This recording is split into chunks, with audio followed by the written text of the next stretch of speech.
there are many safety points on NCLEX that are not common sense. Like, you need to be told these things in order to understand the concepts.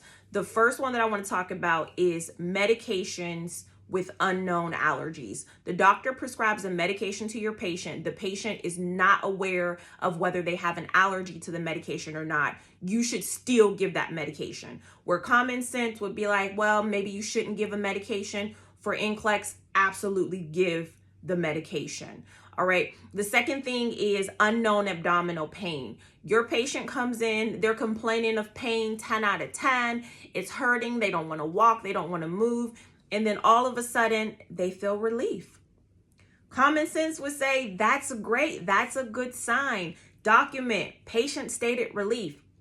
That's a huge red flag. Okay. Could mean that your patient's appendix has burst and they're really in trouble now.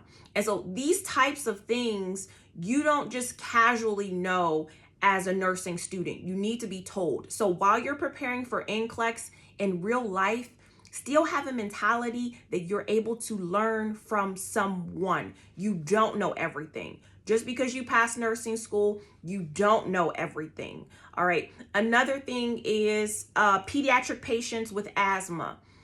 They come in, you hear the wheezing, that makes sense. And then you check on them later, the wheezing is gone. Okay. NCLEX will say the nurse does not hear wheezing anymore.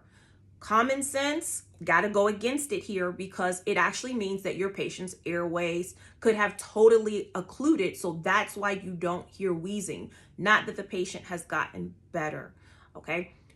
Clients with burns, they have GI problems. They have internal problems in addition to the burns because of the stress of healing a burn. So they have Curling's ulcers. You necessarily wouldn't look for internal problems from a patient with an external condition. All right. And then again, patients with diarrhea versus patients with pain. A patient has diarrhea or a patient that is reporting pain, 10 out of 10, that is expected. You need to go to the patient with diarrhea first.